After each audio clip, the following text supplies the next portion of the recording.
So, welcome back. This is Mains 2022 GS Paper 2, the exam that was conducted this afternoon from 2 to 5 o'clock. We are with this paper, and I am going to tell you what is the trends in this and how the paper was as such, right? So, without much delay, let me quickly enter into this topic of GS Paper 2, right? Just like GS Paper 1, GS Paper 2 is something different now. From GS Paper 2 onwards, whenever we look at UPSC mains answers, right, they are going to be very dynamic in its nature, very dynamic, which means it is a combination of the recent current affairs and then the questions will be asked in that framework. Let's see how the questions are being framed. This year paper is also asked in the similar context. So let's enter into the first thing. GS Paper 2 has four components per se, such as the first one is Indian polity, the second one is governance and social justice, the third one is international relations, right? So you can divide the entire GS paper 2 into three components. One is polity, governance, social justice, IR. From polity, every year there will be 10 questions. 5 questions will be from 10 marker, 5 questions will be from 15 marker, which means question number 1 to 5 are going to be from polity, 11 to 15 are from polity. Governance and social justice, this is the combination where they ask 6 questions. You cannot strictly bifurcate governance and social justice. You cannot divide them into two watertight compartments, but still you can find that relevance in the syllabus itself. So together they ask 6 questions, which means your 6th question, 7th question, 8th question is from this section, and your 16th, 17th, 18th question normally it will be from this governance and social justice component.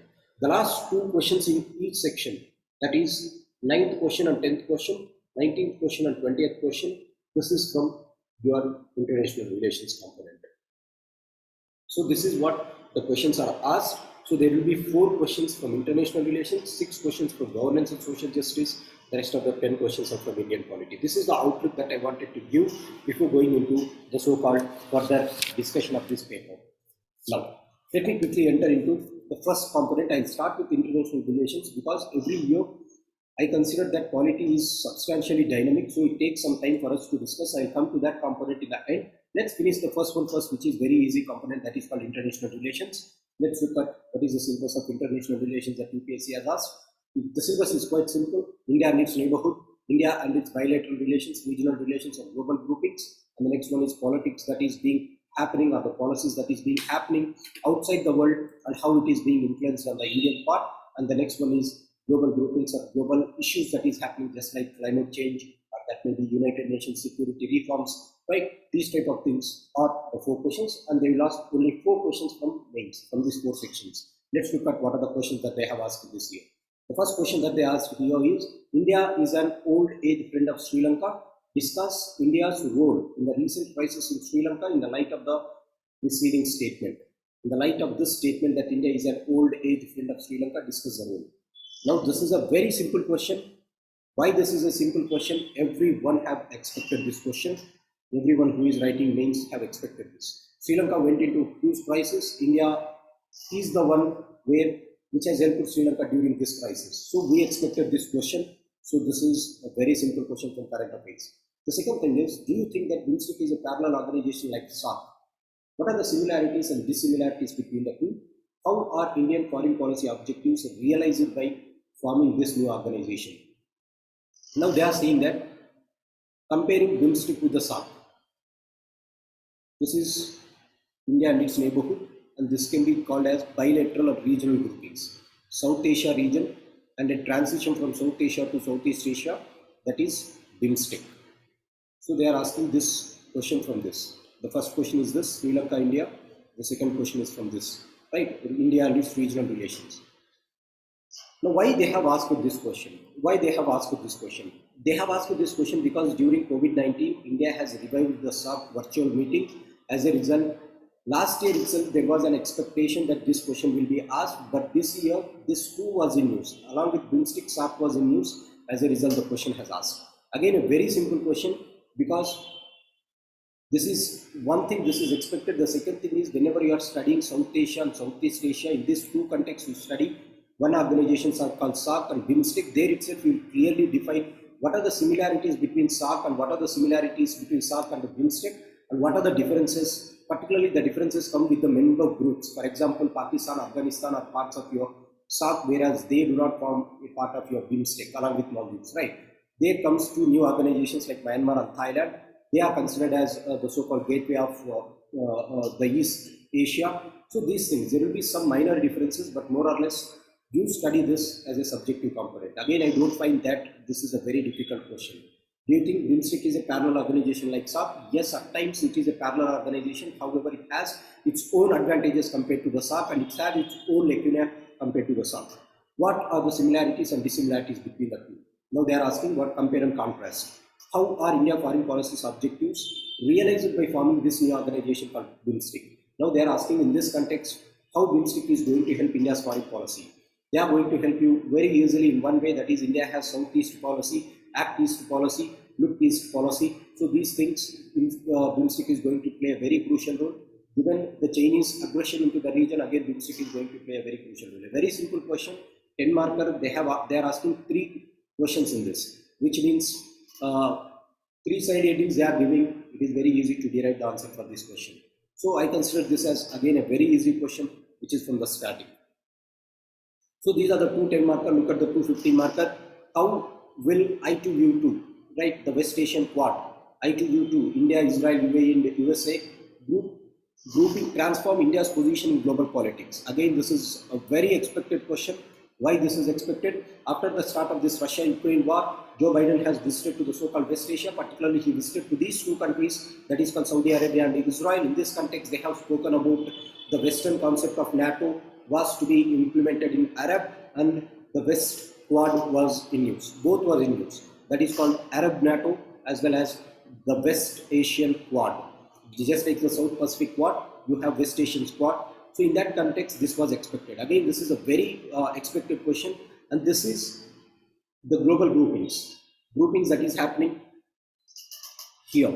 Policies of developed countries and developing countries. So this is I2U2 is a grouping that is being affected, or you can also study that in the context of West Asia region,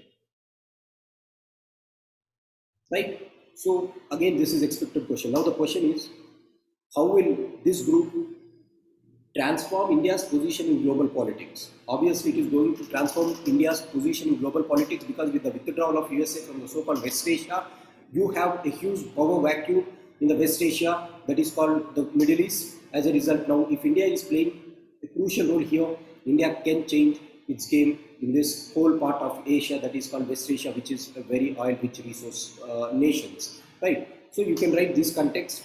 The rest of the things I have discussed already in some classes, so you can link to that and you can write. Very easy question again.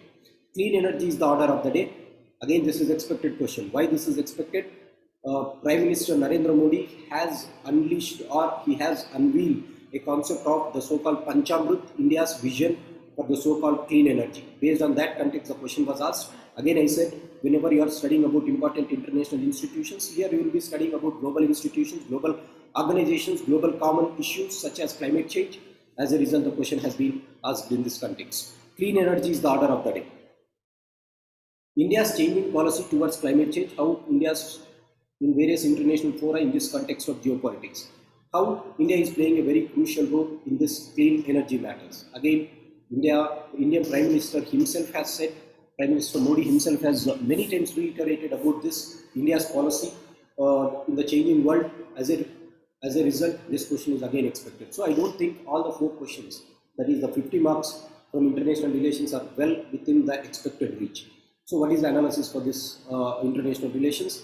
My analysis is, if you are following the Hindu regularly, and if you have some framework to write the answer of international relations, your work is done.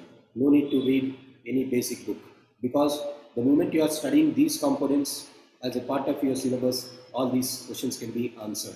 So the Hindu is very, very vital. As I said, GS paper 2 is very dynamic. This is how the dynamic nature of GS paper 2 is felt. So just keep a track of what are the things that are happening, and then you can answer this question. Next year, most probably like G20 is conducted in India. G20, India is going to take the presidency, and then SCO rating, recent summit. So these type of questions will be asked in this particular section.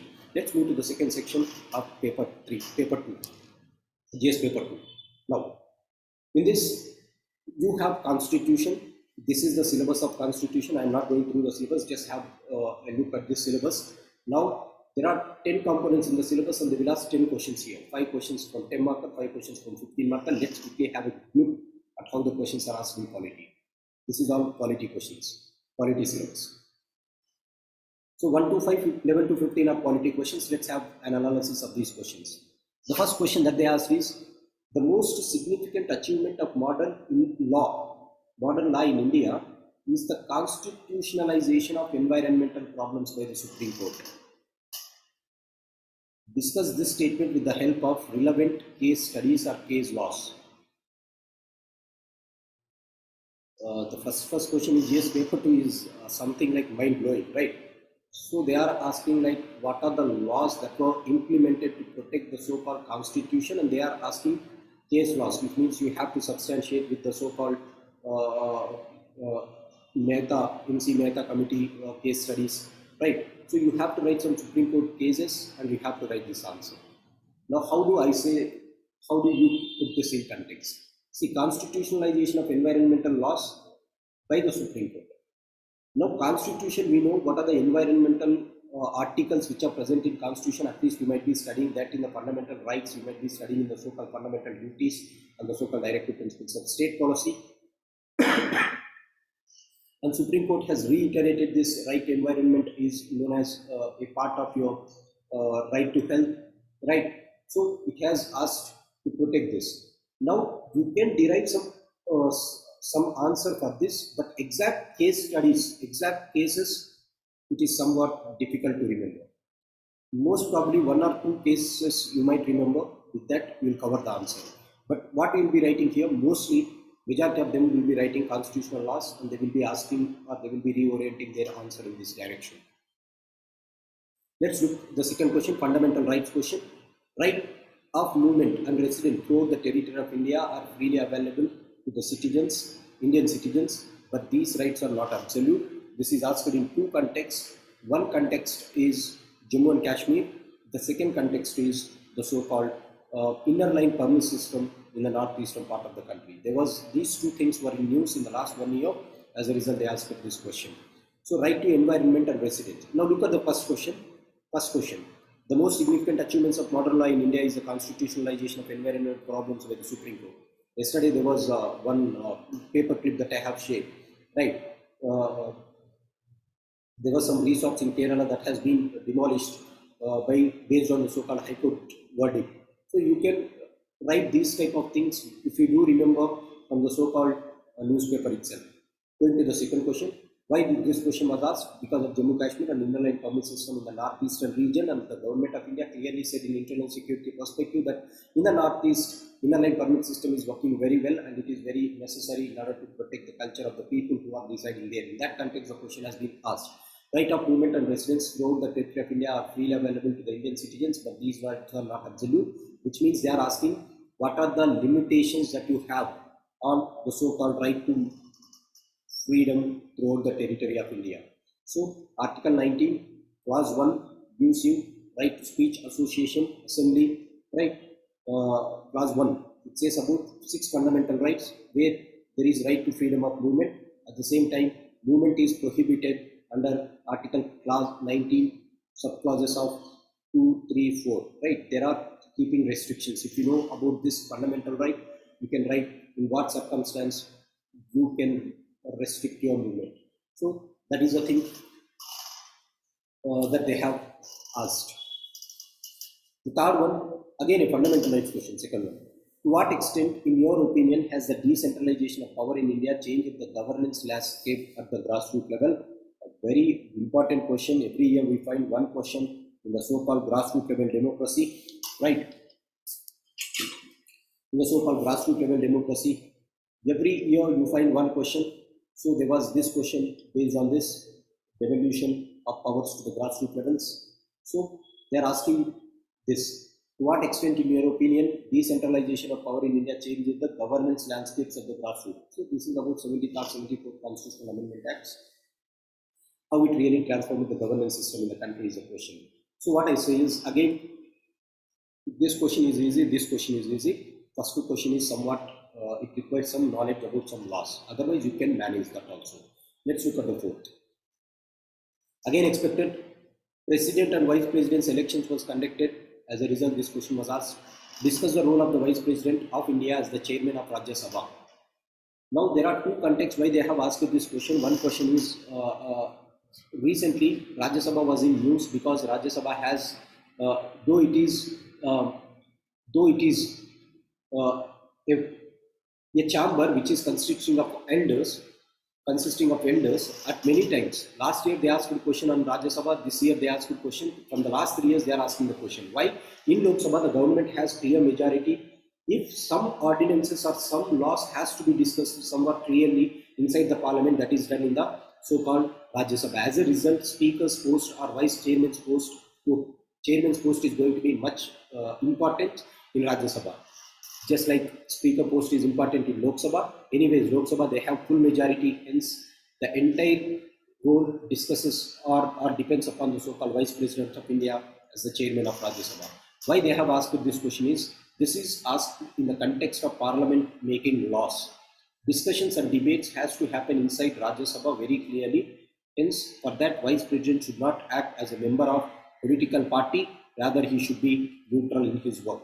So based on this context, they have asked these questions. But in the last 1 year, if you do observe, many disruptions has happened in Rajya Sabha. As a result, the government, there was huge criticism on the parliament discussions that there was no proper discussions happening in the parliament. Based on this context, they asked this question. Again, a very expected question. Role of Vice President as the chairman of Rajya Sabha. At least what you can do is, if you know what is the importance of Rajya Sabha, you can answer this type of questions, right? Next, discuss the role of National Commission for Backward Classes in the wake of transformation of it into a constitutional body. National Commission for Backward Classes in the wake of its transformation into a constitutional body. NCBC, National Commission for Backward Classes, again this is something expected last year itself, because last year itself it was made a constitutional body. This time they asked, right? So discuss the role of National Commission for Backward Classes. Now, if you don't know the role, how we will write this? Already you have studied about National Commission for SCs, National Commission for STs in the so-called prelims itself, right? So the functions, role and responsibility of all these constitutional commissions will be same. So if you know that, you will write the same component here. The only change that you will do is, in the place of NCSC, NCST, you will be replacing it with NCBC. So I don't consider this again a very difficult question. Out of these 5 questions, only first question is somewhat critical. The rest of the 4 questions are a bit easy as far as 10 marker is considered. So international relations, all are easy. In the 5 questions of this, one is a bit critical. The rest of the things are quite manageable. Look at the 15th marker question again. 11th question. The question is very, very large. Just like your first question, they played with 11th question. Discuss the procedure to decide the disputes arising out of elections of members of parliament and members of state legislature under the Representations of Peoples Act 1951. What are the grounds on which elections of any returned candidate may be declared void? What remedy is available to the aggrieved party against the decision? Refer to the case laws. Now, refer to the case laws. In the first question they asked, in the 11th question they asked, I think majority of the candidates, 99% of the candidates cannot write these type of case laws, but they can manage this question because they are asking a direct question from Representations of Peoples Act that was there in your syllabus, which is there here, right? Salient features of Representations of Peoples Act. So this is direct question from the syllabus. Everyone who is studying, they study this salient features of Indian Constitution or Representations of Peoples Act. Hence, this was asked. Even in the disqualification of members, in the procedures of elections, how the elections are conducted, there also you study the same thing. So this is something expected question. The only unexpected question is referred to the case laws. Case laws, no one can refer. Don't spoil your brains to remember the case laws for the coming year. It is completely okay if you don't write case laws, because the output that you are going to get is very little. At least if you are writing something about this representations of People's Act and how they are settled, then that is going to be a easy question. So how I say this? This I say easy, provided easy even though you do not have case laws, right? Because no one will have, so you do not have any advantage or disadvantage compared to other competing candidates. But the question is but quite manageable. Look at the 12th question. Discuss the essential conditions for exercise of legislative powers by the governor. Essential conditions for exercise of legislative powers of the governor. Discuss the legality of re-promulgation of ordinances, Article 213, by the governor without placing them before the legislature. The institution of governance is always there in the news. Every year UPSC asks 150 marker question on the federal relations. Every year there will be one question on the federal relations. As a result, this question was directly related to federal relations. Now they asked about governance powers, right? Essential conditions for exercise of legislative powers by the governor. Now what does this mean? Discuss the essential conditions for exercise of legislative powers by the governor. When can governor pass an ordinance? They are asking you write Article 123 of Indian Constitution and discuss in what circumstances this fellow governor can pass this ordinance. This is the question that they are asking. Right. The essential conditions is only when both houses of the parliament or both houses of state legislature are not in session, only then the president governor will not have the power to pass the ordinances. In other cases, he can pass ordinances. What are the other cases? If Lok Sabha is in present, if state legislative assembly is in session, council is not in session, council is in session, assembly is not in session, or both houses are not in session, then he can pass ordinances. So this is a very direct question. So half of the answer is very simple. They are asking under what circumstances government can pass ordinance. Prelims question, right? Discuss the legality of re-promulgation of ordinances by governor without placing them before the legislature. Now it is saying that how far it is legal to re-promulgate ordinances without making after 6 months and 6 weeks. If you are not reproducing it, how it is going to be? Yeah, sorry, Article 213, not 123. Article 123 is about president. This is about 213. Right now, so the question is legality of re-promulgation of ordinances. Right, it is a very well-known fact that after 6 months and 6 weeks, at max ordinance period is this. So, what is the legality of reproduction? Now, you have to write that governance is or governor is including into the lawmaking power, and which is something which is very not substantial in a democratic form of government. So, you can manage that question here. Again, I consider this a very simple question if you have the knowledge of the so-called prelims. Right. Let's look at the 13th question. While the national political parties in India favor centralization, the regional parties are in favor of state autonomy. Comment. Again, a very, very dynamic question. The thing which is happening, look at Tamil Nadu, look at the South Indian states, particularly Tamil Nadu, Telangana, the eastern states of the country like West Bengal, some states like the so-called Maharashtra, Goa, Jharkhand, all these are having some troubles with the so-called central politics or central government. Again, this question is directly a question related to federal relations between the center and the state. Now they are asking, they have changed the pattern of asking the question in the form of political parties. National political parties in India favor centralization, the regional parties are in favor of state autonomy. So what does this mean?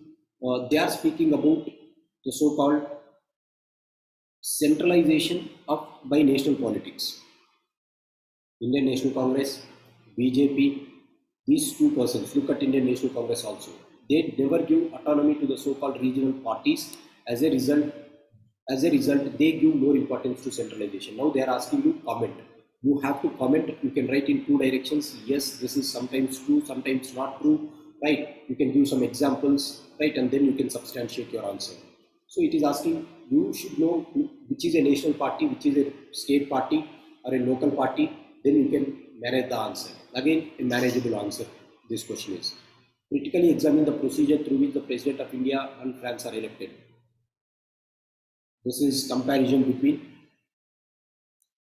Indian constitutional scheme with other countries. Again, this is somewhat expected. Why I call this is somewhat expected is, if you look at previous year questions, whenever they compare Indian constitution, they compare only with few countries like USA, Britain. In the last 5 years, they have compared with France 3 times. Done. So, and Indian presidential elections is in news. As a result, they have asked this question, critically examine the procedure through which President of India and France are elected. One thing is, it appears after looking at the paper outside the examination hall, we can derive anything. But if you have not studied how French president is going to get elected, you cannot critically examine that. You cannot justify this statement. You should have a clear knowledge about this. This Indian president, we know how he is elected, but we should have a knowledge about this. Otherwise, you write half answer or 1/4 answer how Indian president is elected. Now, this I consider is somewhat complex question. 15. Discuss the role of Election Commission of India in the light of the evolution of modern code of conduct. Again, 2020 they asked this question. 2017 they asked this question, a repetitive question. Right, in 2020 they have mixed Election Commission of India with the so-called Comptroller and Auditor General of India. Now the question is on the similar lines. Right, discuss the role of Election Commission of India in the rise of evolution of modern code of conduct. So what is Election Commission of India's role in implementing this MCC? Again, you can write some answer. If you don't know also, you can manage this type of answers.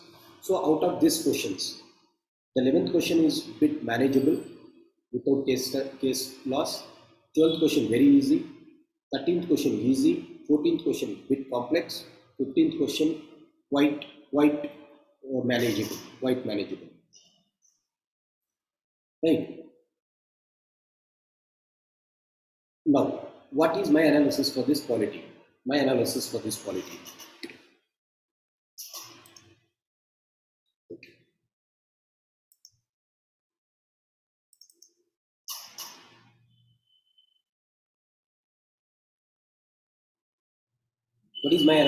these polity questions? Now, whenever you are studying polity, now for prelims, when you are studying, have a good analysis about the subject. Have good subject analysis. What do I mean by subject analysis? Know every article, which is very, very important. You have to start in this way here. And then try to correlate the things that you read in your prelims with the Hindu current affairs. What do I mean by the Hindu current affairs? And then you can derive some answers. You can write some answers. So this is the thing. Just like your geography and history, you have good subject knowledge here in prelims. How you can build subject knowledge? By reading Baer Act and analyzing the Baer Act. Analyze the Baer Act properly, then you can get some knowledge, and then you can link it with the so-called these questions. Right. This is about polity. Let me go into the last part of this paper, that is called governance and social justice. Role of civil services in democracy, important aspects of governance, policies for the development of various sections, issues relating to society such as health, education, human resources, poverty, hunger, welfare schemes for vulnerable sections, mechanisms, laws. Right? 1, 2, 3, 4, 5, 6, 7. Out of this 7, they will ask 6 questions. Let's have a look at what are the 6 questions that they asked. The Gati Shakti Yojana needs meticulous coordination between government and private sector to achieve the goal connectivity discussed. Budget 2022 has spoke about Gati Shakti. Now it is saying about various governance initiatives, various governance institutions. One is the government as well as the role of private sector in achieving the so-called goal of connectivity. Now again a 10-marker question. These type of questions you can prepare nowhere. Again I am saying, You write any test series, you are not going to get through it. Now, how you have to write this? You have to know, or you have to link then and there itself. So, in order to achieve the goal of connectivity, you have to think. Now, this is something. Look at this. This is the reason why I said social justice, society, economy, inclusive growth go together. Now, look at the question. This is something which is related to the line of economy. Right. Now Gandhi Shakti is planning to the goal of connectivity. Now how you have to write, there should be a meticulous coordination between government and private sector. Like PPP agreements has to come. So you have to write answers in that way. How it is going to help the government to come with the so-called technology, with the so-called money, and then you have to write how private sector should get its support from the so-called government. Right. Ease of doing business, these things. Nowhere you study this. You have to manage the question with your basic knowledge on the knowledge that you gain from GS other papers, right? I don't say that it is a very difficult question or it is a very easy question, but this depends upon your subject knowledge on other papers, right? Let's look at the seventh question. The Rights of Persons with Disabilities Act 2016 remains only a legal document without intense sensitization of government functionaries and citizens regarding the disability. Comment why they have asked this question. 5 years has passed away since the implementation of this. As a result, they asked this question. Rights of Persons with Disabilities Act is present. Now you don't study this act in depth, but what we study is generally UPSC asks one question every year, right? In India, the laws are not getting implemented, or laws are just restricted to the paper, they are not getting implemented in the practical life. So this question is also belonging to the same trend of questions. The Right of Persons with Disabilities Act 2016 remained only on a legal document without intense sensitization of government functionaries and citizens regarding disability. Comment. Yes. So those who are preparing for 3 years or 4 years, they might be knowing about what are the various sections that were there in the Right of Persons with Disabilities Act. But if you have studied recently, now that is something which is related to the so-called welfare schemes for the vulnerable sections. In vulnerable sections, I said you have physically disabled people. As a result, the question is for physically disabled persons. This is one of the most important key. Anyhow, the question is the same one.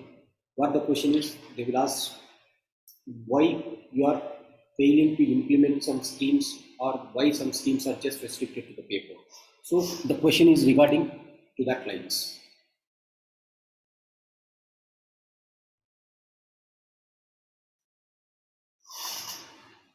They are asking you to comment on this. Sometimes you can say yes. You can also flip your argument and you can re-flip your argument. Right? This is how you can write.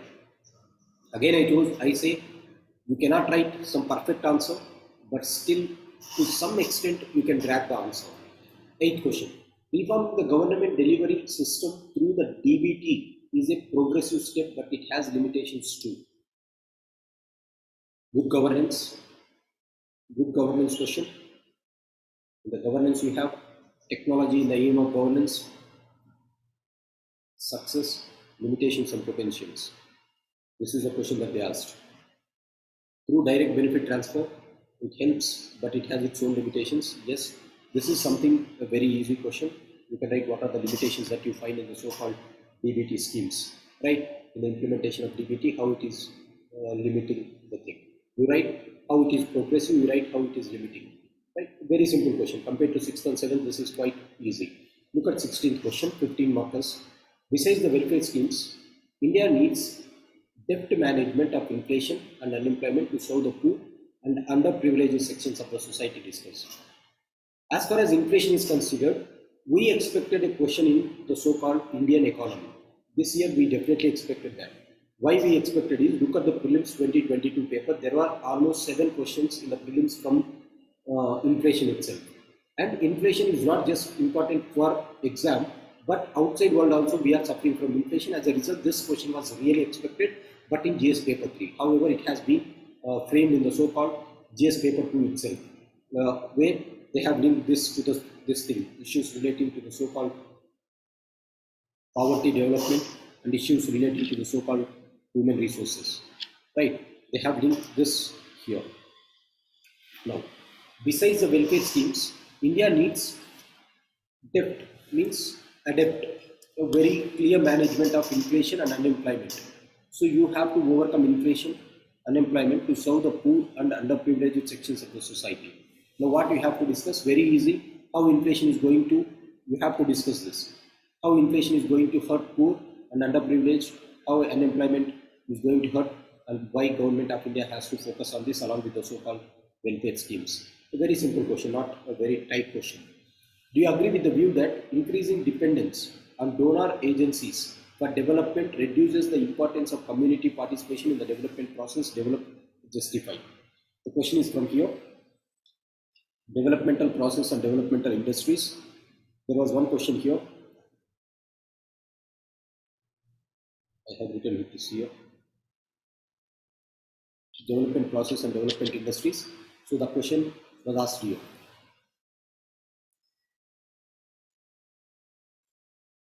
Do you agree with the view that increasing dependence on donor agencies for development, which means depending on some people who donate the money, donor institutions, if it is money you can donate or some organ donations, blood donations, these things, donor agencies and development reduces the importance of community participation in the development process. Now it is asking that how donor agencies will have impact on community participation. I say this is somewhat critical question again, somewhat complex question, because within that 7 hours or within that 7 minutes or 9 minutes to get answer for this is bit difficult, because nowhere you study this. Again, you have to write it on your own. As a result, what I say is you cannot write a most probable answer, but you have to write how donor agencies, just depending on some agencies for collecting money, gives importance to some sections of community who is having money. As a result, slowly, people who are community participating will be lost. Only few people will be coming, and they will be, with their money, they are going to lead the organization. So you have to write this, and they are asking how can you justify? Do you agree, and how you justify your answer, right? So they are asking some justifications. I think this is somewhat difficult question. The rights of children to free and compulsory education remains inadequate in promoting incentive-based system for children's education without generating awareness about the importance of schooling. Analyze. Right, RT Act is saying that it is